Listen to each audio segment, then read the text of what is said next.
Hello everyone, in this video we will learn about what is fertilization. So the most vital event of sexual reproduction is the gamete fusion. That means when male and female gametes are combined, this is a very vital event in sexual reproduction and this process is known as the syngamy.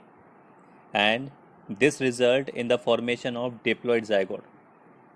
That means when haploid male and female gametes are combined, they will form a diploid zygote. The term fertilization is also often used for this process. That means instead of using syngamy, we can also use the fertilization. Now these two words or these two terms, syngamy and fertilization, are frequently used interchangeably.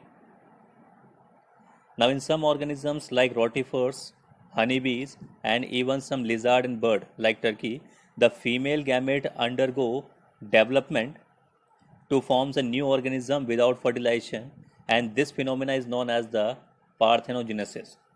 So in parthenogenesis, any organism's egg is undergo development without fertilization and forms a new organism. So without fertilization, if any organism is able to do or produce the new organism, then we called it parthenogenesis. Now where does syngamy occur? In most of the aquatic animals, such as the majority of algae and fishes as well as the amphibians, syngamy occurs in external medium, and that external medium is water. That is outside the body of the organism, and just because this type of fertilization occurs outside the body of the organism, we called it external fertilization. So in external fertilization, the process of syngamy or fertilization occurs in the external medium or outside the body. That is why it is known as external fertilization.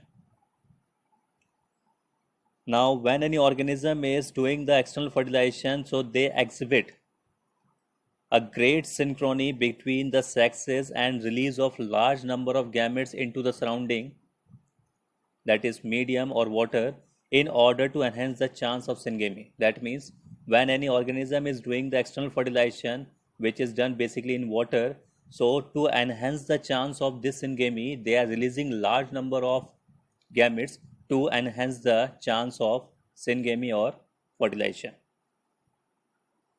Now this happens in the bony fish and frog where the large number of offsprings are produced. So in bony fish and frogs, they are producing large number of offspring, but the major disadvantage of this external fertilization is the offspring which are produced, they are extremely vulnerable to the predators. That means predators can easily be killed them, and that is why they are very much threatened and survival. They are threatening, and most of the offsprings are not able to survive at the or till the adulthood. So till adulthood, only few organism or few offsprings are left. That is why they are producing large number of gametes. Now, in many terrestrial organisms belonging to the fungi, higher animals such as the reptiles, bird, mammals, and in majority of plants like bryophyte, pteridophyte, gymnosperm, and angiosperm. So, all these type of organisms, the syngamy or fertilization occurs inside the body of the organism, and that is why this process is known as the internal fertilization. So the fertilization take place inside the female's body, that is why it is known as internal fertilization. Now in all these organisms, egg is formed inside the female's body where they fuse with the male gamete. That means all this type of organism in which the internal fertilization take place, the egg is formed inside the female's body. And in organism exhibiting the internal fertilization, the male gamete is motile and has to reach the egg in order to fuse with it. So just because the female is producing the egg and it is stationary, so the male gametes are motile, which are moving toward them, and after that when they fuse they will form the zygote. In these, even though the number of sperm produced is very large, there is a significant reduction in the number of egg produced. That means in these type of organism in which the internal fertilization take place, they are producing very less number of eggs and very large number of sperms.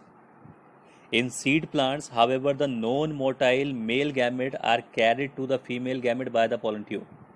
So when we talk about the seed plant or flowering plant in which the male gamete is non-motile, in that case it is transferred to the female gamete by the help of pollen tube.